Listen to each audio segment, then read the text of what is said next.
잠언 9장 1절로 18절까지 우리 919페이지에 있습니다. 우리 다 같이 한 목소리로 천천히 1절부터 18절까지 함께 읽겠습니다. 시작. 지혜가 그의 집을 짓고 7 기둥을 다듬고 짐승을 잡으며 포도주를 혼합하여 상을 갖추고 자기의 여종을 보내어 성중 높은 곳에 불러 이르기를 어리석은 자는 이리로 돌이키라. 또 지혜 있는 자에게 이르기를 너는 와서 내 식물을 먹으며 내 혼합한 포도주를 마시고 어리석음을 버리고 생명을 얻으라. 명철의 지혜를 행하라 하였느니라. 거만한 자를 징계하는 자는 도리어 능욕을 받고 악을 책망하는 자는 도리어 흠이 잡히니라. 거만한 자를 책망하지 말라. 그가 너를 미워할까 두려우니라. 지혜 있는 자를 책명하라. 그가 너를 사랑하리라. 지혜 있는 자에게 교훈을 더하려. 그가 더욱 지혜로울질 것이요 의로운 사람을 가르치라. 그의 학식이 더하리라. 여호와를 경외하는 것이 지혜의 근본이요 거룩하신 자를 아는 것이 명철이니라. 나 지혜로 말미암아 내 날이 많아질 것이요 내 생명의 해가 내게 더하리라. 내가 만일 지혜로우면 그 지혜가 내게 유익할 것이나 내가 만일 거만하면 너 홀로 해를 당하리라. 미련한 여인이 떠들며 어리석어서 아무것도 알지 못하고 자기 집 문 앞에 앉으며 성은 높은 곳에 있는 자리에 앉아서 자기 길을 바로 가는 행인들을 불러 이르되 어리석은 자리는 이리로 돌이키라. 또 지혜 없는 자에게 이르기를 도둑질한 물이 달고 몰래 먹는 떡이 맛이 있다 하는도다. 오직 그 어리석은 자는 죽은 자들이 거기 있는 것과 그의 객들이 수월 깊은 곳에 있는 것을 알지 못하느니라. 아멘. 할렐루야. 예. 우리 잠언 강해 15번째 시간입니다. 오늘 잠언 9장 1절부터 18절까지인데요. 우리가 1장부터 9장까지 8장까지 계속해서 우리는 지혜에 대해서 우리는 살펴보고 있습니다. 그 지혜가 우리들에게는 의인화되어 있고요. 또 그 지혜가 우리들에게 말씀으로 드러나고 있고요. 그 지혜가 우리를 때로는 우리를 바른 길로 인도하는 하나님의 예수 그리스도의 그 몹체로서 우리들에게 그 지혜를 설명을 해주고 있습니다. 그러니까 지혜가 그냥 하나의 물질적인 어떤 우리가 생각하는 것이 아니라 의인화되어서 우리를 인도하고 그리고 우리를 기다리고 있는 어떤 그러한 모습들을 성경은 계속해서 이야기를 해주고 있습니다. 우리가 말씀드렸듯이 솔로몬이 그의 자녀에게 이 지혜를 설명을 해서 이 지혜를 찾고 이 지혜를 따르고 그리고 이 지혜를 사용하는 자에게 복이 있다라고 하는 그러한 내용으로 계속해서 이 솔로몬이 그 자녀들에게 설명하는 부분이 계속 나오고 있습니다. 그래서 오늘 8장까지를 다 보시고 이제 9장에서는 솔로몬이 그 아들에게 이제 너는 결단할 때가 되지 않겠느냐라고 하는 그 결단을 이제 이야기를 해주고 있습니다. 그 결단을 이야기할 때 지혜로운 여인이 나타나고 또 미련한 여인이 나타나서 둘 중에 하나 너는 결정해야 하는데 어느 쪽으로 너는 결정할 건데 라고 하는 그러한 질문 같은 내용을 이 솔로몬이 아들을 통해서 이야기를 하죠. 솔로몬이 아들에만 이야기하는 것이 아니라 우리에게도 지금 질문하는 거예요. 너가 지혜를 따라가야 되는데 오늘도 너는 그 지혜를 결정해야 하고 그 지혜를 선택해야 하는데 정말 너는 그 지혜를 믿고 그 지혜를 따라갈 수 있느냐? 머리로만 따라가는 것이 아니라 네 가슴까지 내려와서 그 가슴에서 정말 오토매티컬하게 자동적으로 너는 그 지혜를 선택하고 결단할 수 있느냐라고 하는 것을 오늘 사는 우리들에게도 하나님이 묻고 있다라고 하는 겁니다. 그래서 오늘 우리는 이 지혜와 어리석음 그 가운데 우리의 선택이 날마다 우리들에게 되어져야 하는데 그 선택의 기로에서 우리는 무엇을 잡아야 하고 왜 잡아야 하고 그리고 어떻게 잡아야 하는지를 우리들에게 가르쳐주고 있다라고 하는 겁니다. 자, 지혜의 선택과 결단. 말씀의 요약을 보면은요, 하나님을 경외하는 지혜로운 사람은 하나님의 교훈과 무엇을요? 훈계를 통해 더욱 지혜로워진다라고 하는 거예요. 자, 그래서 우리가 하나하나 살펴보고자 합니다. 누구나 지혜로운 삶을 살고 싶어 하지요. 맞습니다. 지혜가 참 좋다는 것을 누구나 알고 있지요. 그래서 그 지혜로운 삶을 살고 싶어 합니다. 그러나 이는 거저 주어지지 아니합니다. 지혜의 초청에 귀를 기울여 지혜의 초청에 기울여 응답해야 합니다. 누가? 내가. 그러니까 그 결정을 할 수 있도록 그 응답을 내가 반응을 해야 하고 리액션, 내가 액션을 취해야 된다라고 하는 것을 먼저 우리들에게 가르쳐 줍니다. 하나님을 믿는 자에게는 응답할 수 있는 무엇을 주었어요? 지혜를 주셨어요. 내 힘으로 내가 응답하는 것이 아니라 내 안에 계시는 누구의 힘? 하나님의 힘으로 그것을 응답할 수 있도록 그렇게 만들어 놓으셨다라고 하는 거예요. 믿는 자에게. 그래서 우리는 선택하면 됩니다. 나의 게으름과 그리고 습관을 내려놓고 지혜를 선택해야 합니다. 맞지요?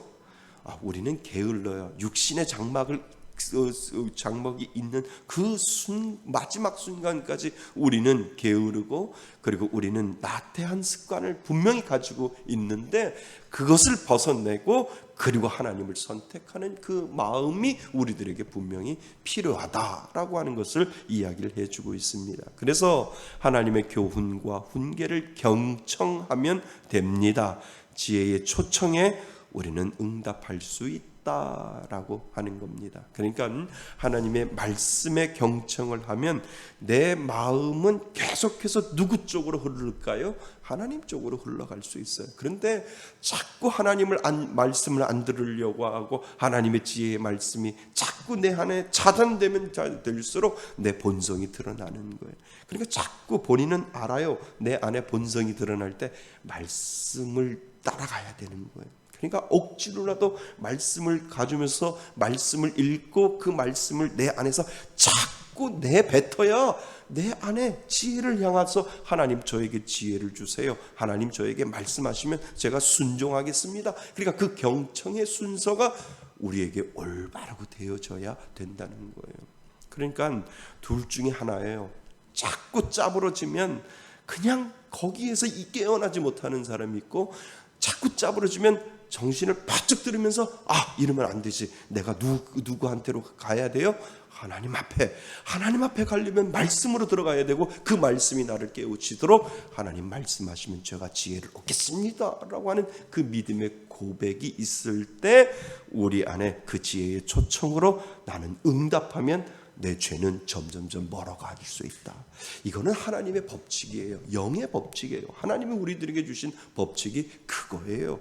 너 가만히 있으면 너의 본능은 죄를 향해서 흘러가는데 그것을 차단하기 위해서 너는 영의 사람으로 영적인 사람으로 되기 위해서는 하나님의 말씀에 계속해서 너 안에 초청을 해야 하고 그 말씀을 통해서 하나님 제가 살겠습니다 라고 할 때 우리는 죄로에서 멀어지고 하나님께로 다가갈 수 있는 그러한 존재로 누가 만들었어요? 하나님이 만들었어요.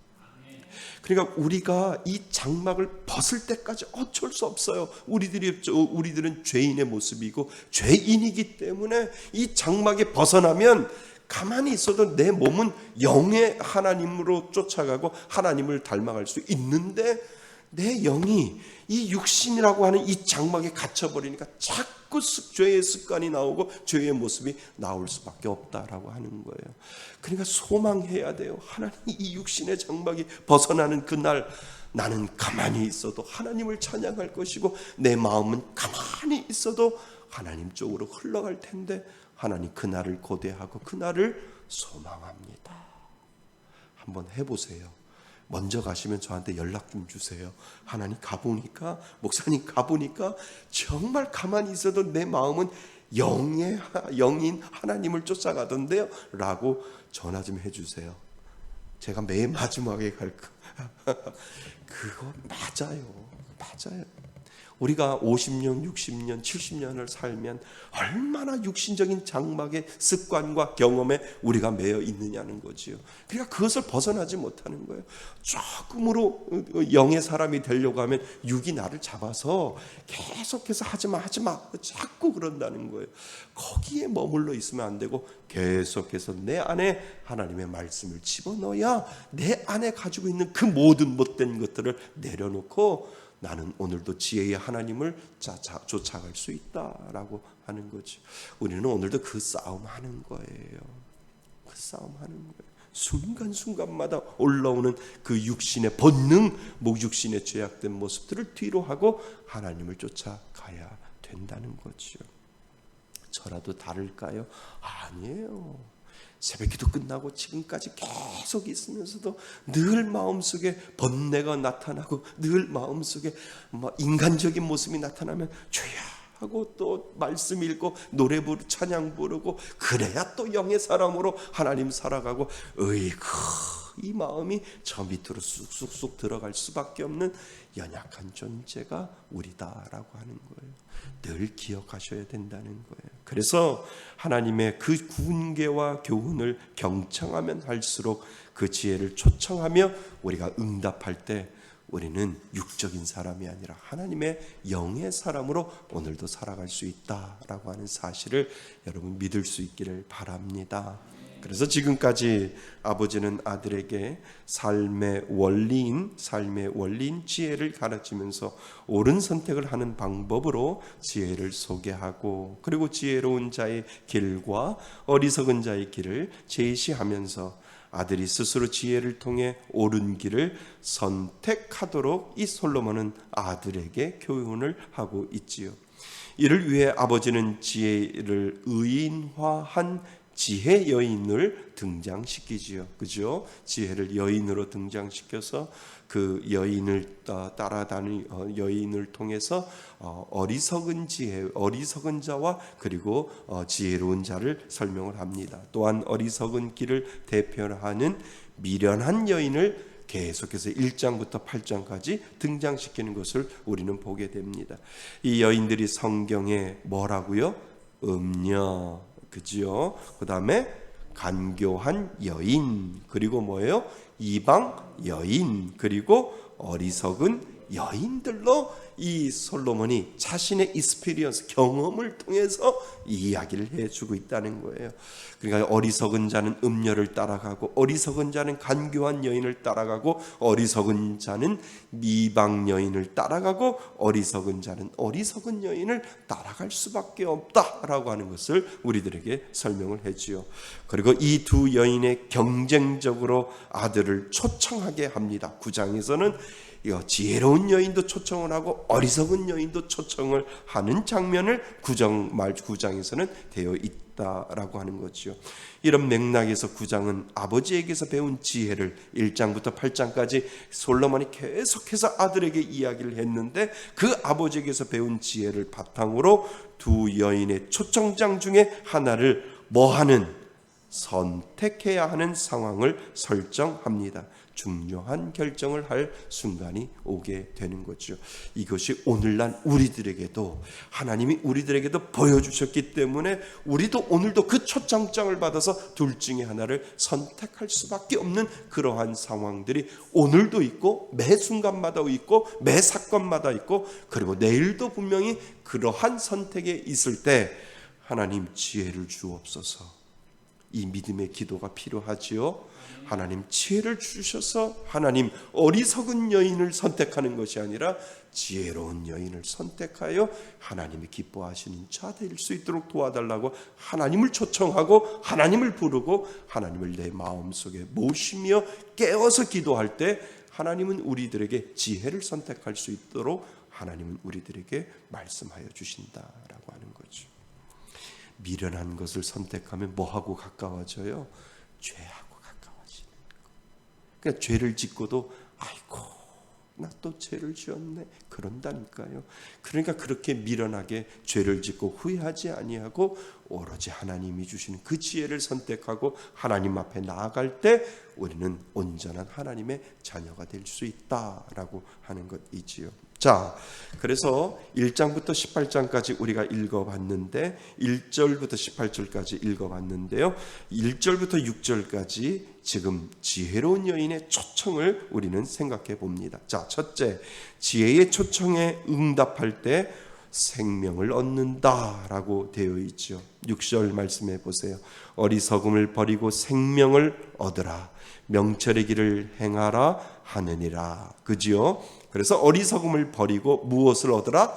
지혜를 선택할 때 무엇을 얻는 거예요? 날마다 우리는 생명을 얻게 된다라고 하는 것을 먼저 이 지혜를 선택할 때, 지혜로운 여인을 선택할 때 생명을 얻는 것이다 라고 하는 것을 우리들에게 이야기를 합니다. 자, 지혜가 준비를 갖추고 초청합니다.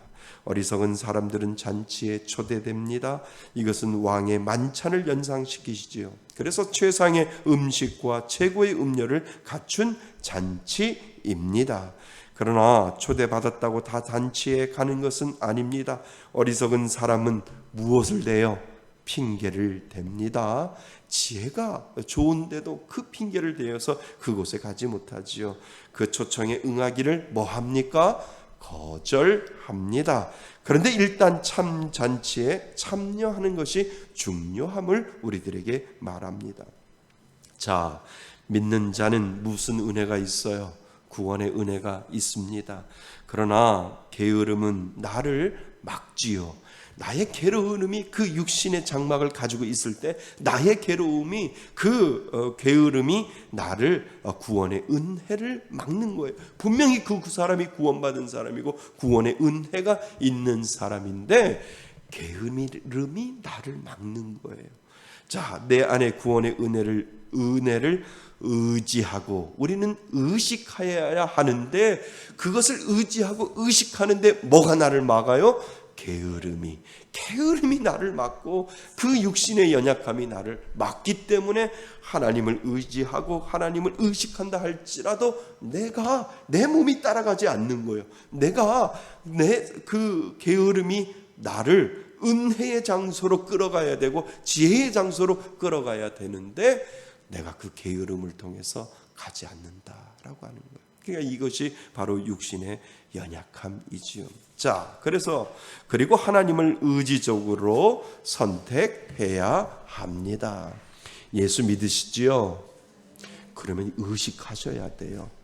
그리고 내 안에 계시는 예수님, 나는 당신을 초청합니다. 당신을 의지합니다. 라고 의식적으로 자꾸 내 안에 계시는 그 지혜의 예수님을 초청하지 아니하면 우리는 무너질 수밖에 없다라고 하는 거예요. 오늘도 무너지고요.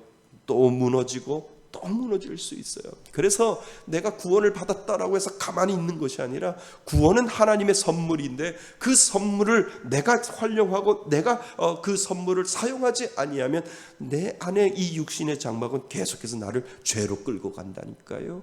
그러니까 의식하셔야 돼요. 나는 예수 믿는 사람이고 예수님이 나에게 예수를 다 주셨다.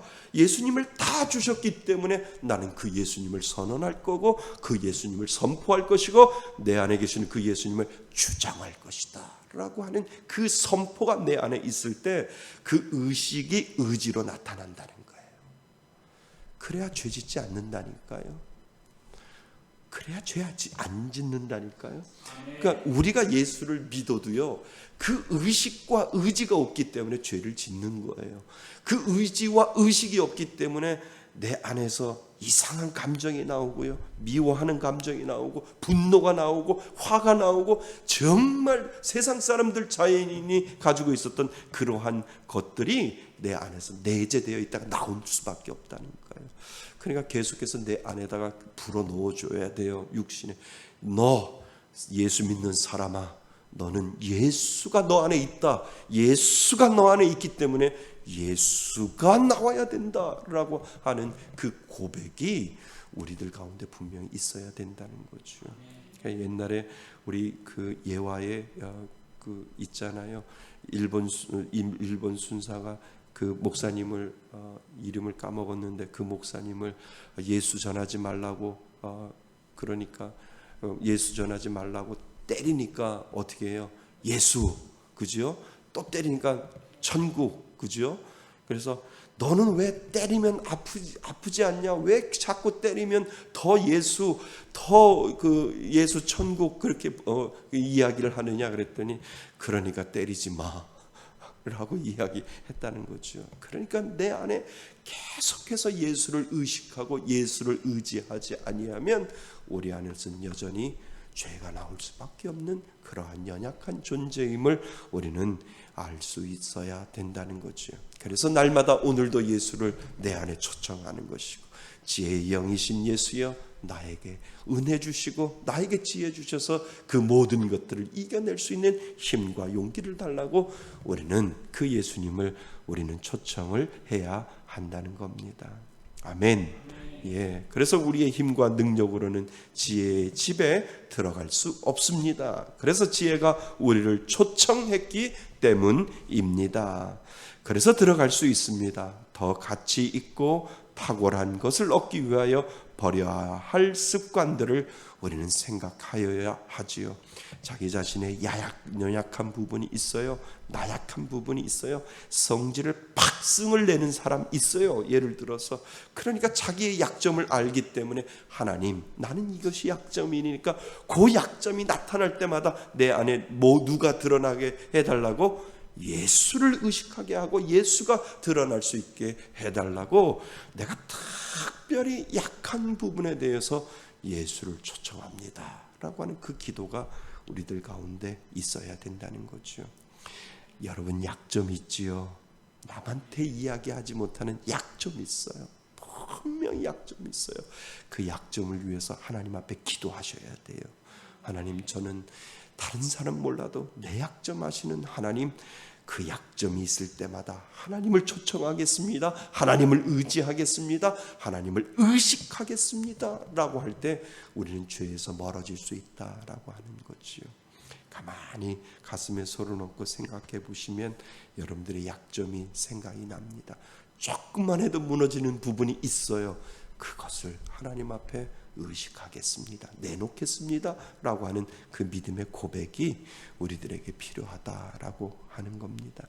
자, 그래서 그 잔치에는 풍성함이 있습니다. 예비해 두신 은혜를 경험합니다.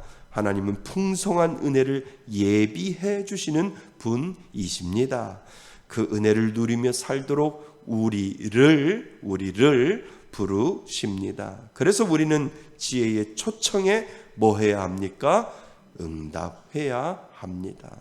우리는 구원의 은혜를 맛보며 그래서 살 수 있습니다. 우리는 예수 믿는 사람이지요. 그 지혜를 오늘도 초청할 수 있기를 바랍니다.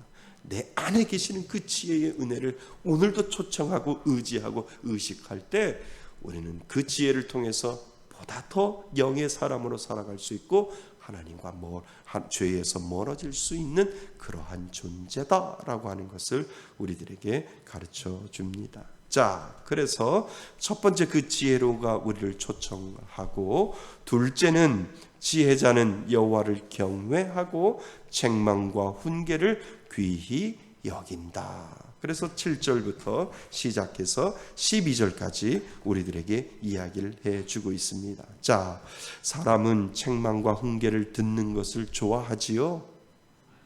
좋아하지 않습니다. 사람 자체가 그래요. 누군가 책망하고 훈계하면 좋아하지 않는데요. 저도 그렇고 여러분들도 분명히 그래요. 그래서 없는 말을 하는 거잖아요.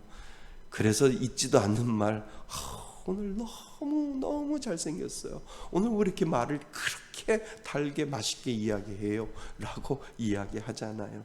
그런데 책망과 훈계를 이야기를 하면 듣기 싫어하는 사람 많아요. 누군가 자신을 꾸짖거나 가르치면 마음이 상하지요. 맞지요? 마음 안 상한다고요? 목사님, 전 달인이에요. 초월했어요. 웃기지 마세요. 그런 거짓말 하는 거 아니에요. 저도 좋은 말 하면 좋은데 훈계하고 책망하면 애써 그쪽에서 거기 앞에서는 웃으려고 해도 집에 오면은 잠이 안 오는데요. 씁쓸한데요. 저보다 낫다고요? 목사님 저 달인이에요. 저를 어떻게 보시는 거예요? 아니에요. 똑같아요. 그래서 자신이 잘못하고 있다는 말을 듣는 것은 유쾌하지 않기 때문입니다. 그런 마음을 가지고 있는 자를 성경은 거만한 자라 말한다는 거예요. 그러니까 누군가가 나를 훈계하고요, 누군가가 나를 책망하고 듣기 싫다라고 이야기하는 사람을 성경은 오늘 우리들에게 뭐 한다고요? 거만한 자라고 이야기를 해요. 거만한 자라고. 자, 우리 보면 8절 한번 같이 읽어볼까요?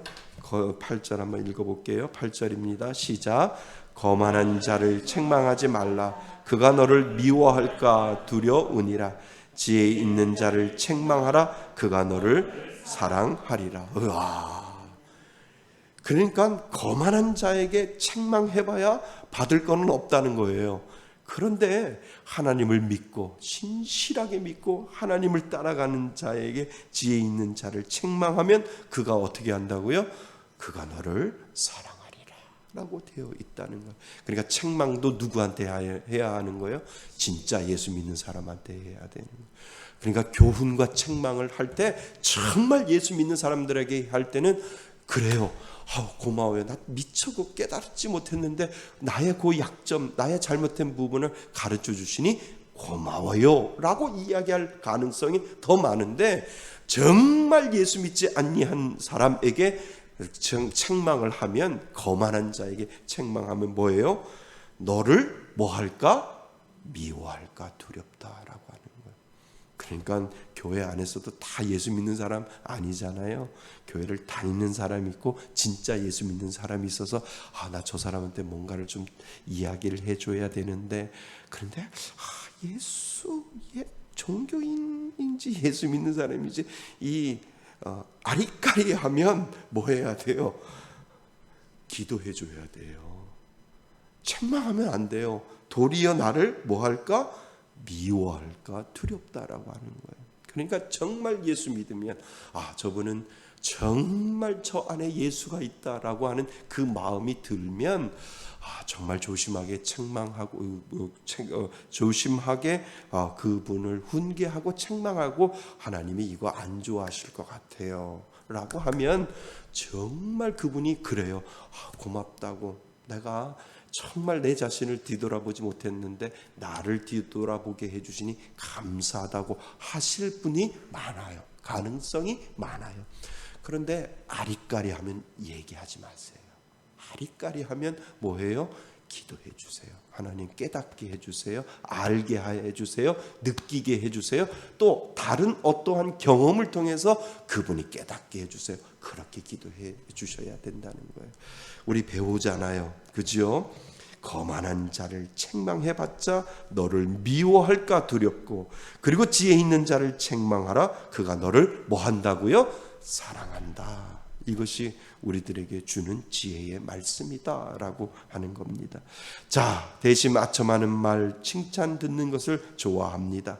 그것은 사람의 본성이지요. 다른 사람의 충고와 훈계를 들을 때 우리는 어떻게 반응할까, 그것을 생각하면서 지혜롭게 우리는 책망하고 훈계할 필요가 있습니다. 가장 좋은 거는요, 책망하지 않는 거예요. 가장 좋은 것은요, 훈계하지 않는 거예요. 정말 이 사람은 내가 해야 되겠다라고 하면, 그 사람이 예수 믿는 사람이면 훈계하고 책망하지만 대부분 많은 사람들은 힘들어해요.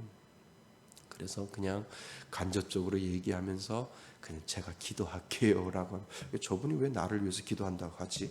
이런 생각하다가 저분이 왜 나한테 기도한다고 그러지? 또 만나면 제가 기도할게요. 뭐를 기도할 건데? 제가 기도할게요. 그러면 하나님 깨닫는 지혜 주세요 라고 하면 분명히 깨달을 날이 온다는 거예요. 둘 중에 하나예요. 사랑하든지 미워하든지. 그런데 하나님 저에게 지혜를 주셔서 잘 책망할 수 있고 훈계할 수 있는 은혜를 달라고 우리는 분명히 하나님 앞에 기도해야 될 줄 믿습니다. 자, 그러나 본문은 지혜로운 사람일수록 책망과 훈계를 즐거워한다고 합니다. 왜 그럴까? 내 본성은 참지 못하지만, 누구나 참지 못해요. 본성은, 그지요? 나를 사랑하시는 그 은혜가 나를 뭐하고 덮어주고, 나를 사랑하시는 그 은혜가 나를 덮어주고 나를 살리는 책망과 훈계에 뭐를 기울이게 해요?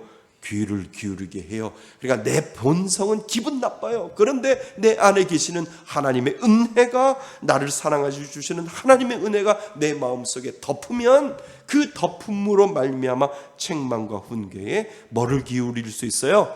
귀를 기울일 수 있어요. 그래서 우리 안에 예수님이 계십니다.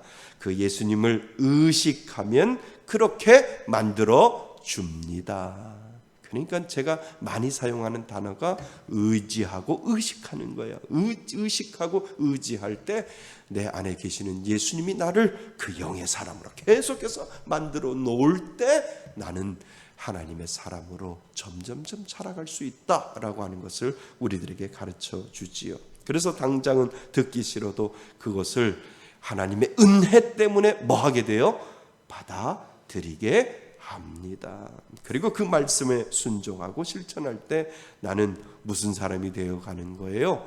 영의 사람이 되어 갑니다. 예수 믿는 사람은 영의 사람입니다. 육의 모습보다 영의 모습이 더 나타날 때 아파도 즐거워요. 괴로워도 즐거워요. 힘들어도 기뻐요. 왜요?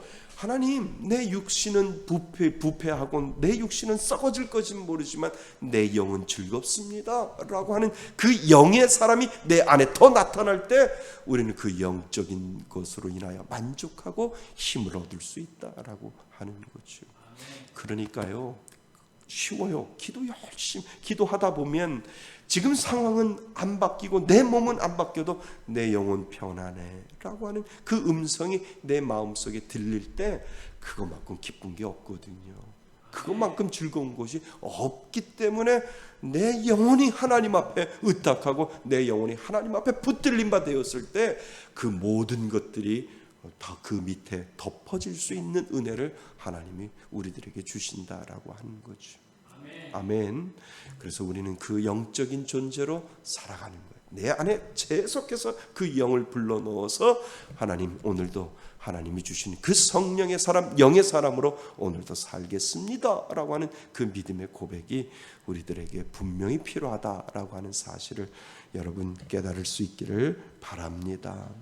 그래서 참된 지혜를 얻기 위하여 우선적이고 출발점은 하나님을 뭐한다? 경외함으로부터 시작된다는 겁니다.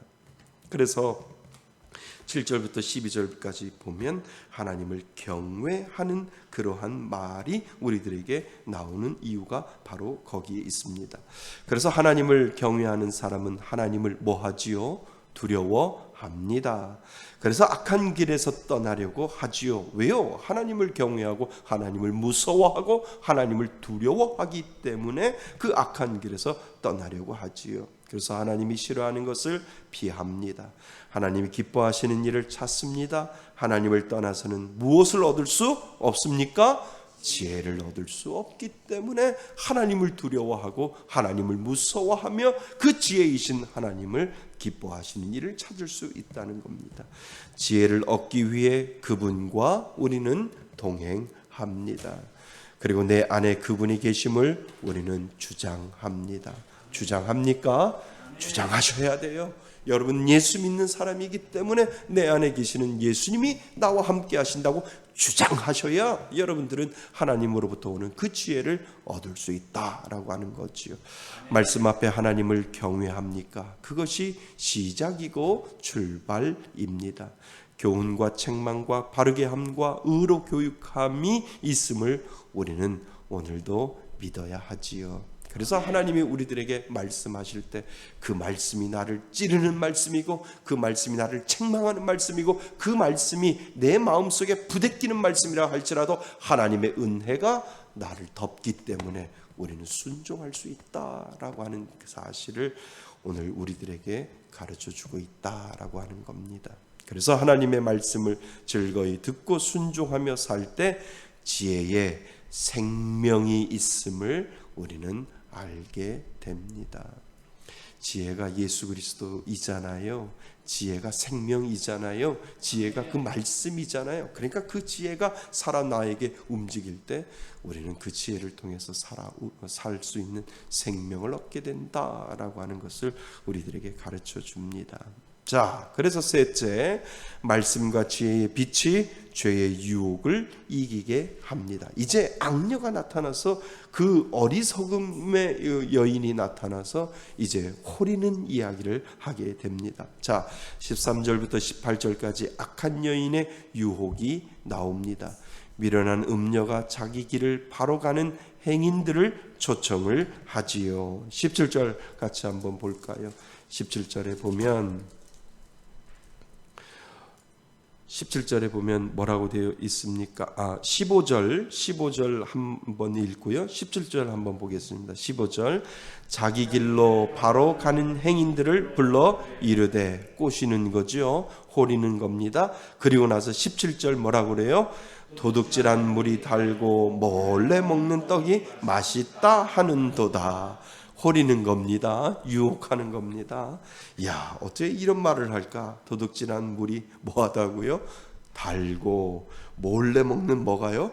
떡이 더 맛있대요. 아이고, 이렇게 호리니까 넘어갈 수밖에 없지요. 자, 그래서 어리석은 자는 그 유혹에 넘어갑니다. 죄의 유혹에서 자유로운 사람은 없지요. 우리는 늘 깨어 있어야 합니다. 하나님의 지혜와 성령의 빛 가운데 나를 세우신 하나님을 기억해야 합니다. 그죠?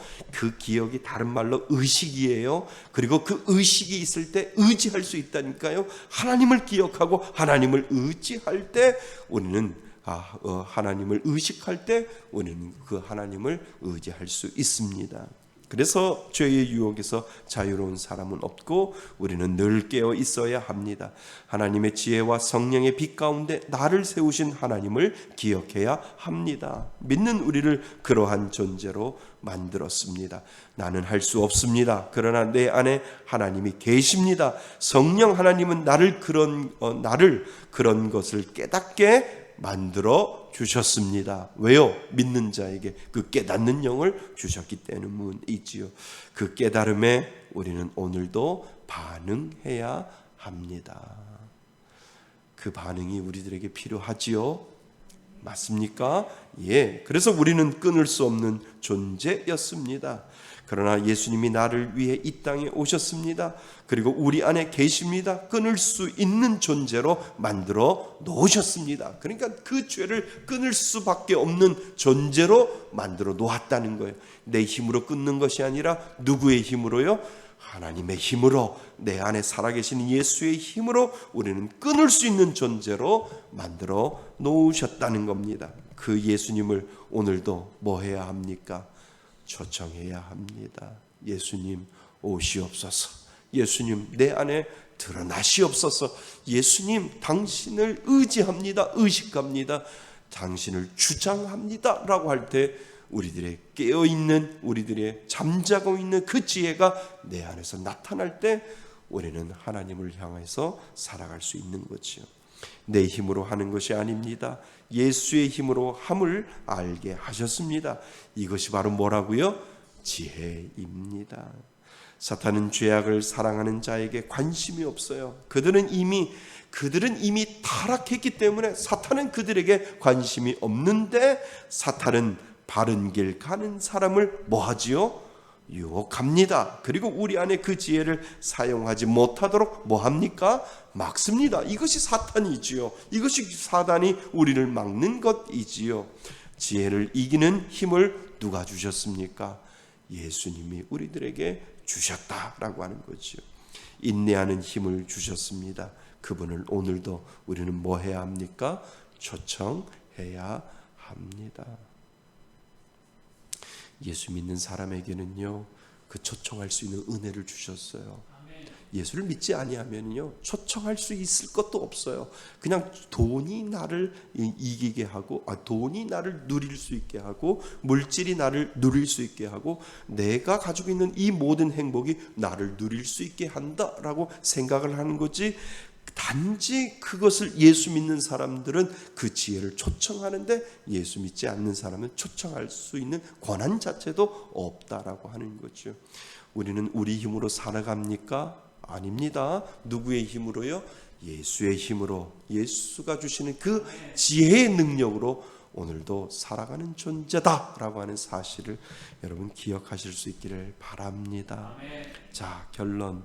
우리는 하나님의 음성을 오늘도 듣습니다.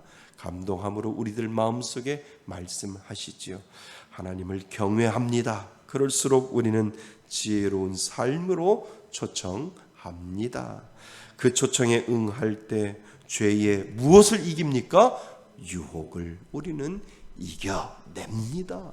그러니까 그 지혜를 초청하고 그 지혜를 섬길 때 우리는 죄의 유혹을 이겨내고 하나님이 기뻐하시는 순결하고 정결한 삶을 살고자 우리는 소망할 수 있고 소망해야 합니다. 아멘. 우리는 예수 믿는 사람 맞지요? 우리 안에 그 지혜가 있는 것 믿으시지요? 의식하시길 바랍니다. 의식할 때 의지할 수 있고요. 그리고 그분을 내 안에서 주장하면 우리는 죄의 유혹에서 물리칠 수 있습니다. 오늘도 수많은 선택의 길에서 하나님, 내 영이 나를 덮으시고 하나님의 영이 나를 덮으셔서 죄의 길에서 벗어나 하나님 의의 길로 살아갈 수 있는 귀한 믿음의 자녀 되게 해달라고 하나님 앞에 기도하시는 저와 여러분이 되시기를 주님의 이름으로 축원드립니다.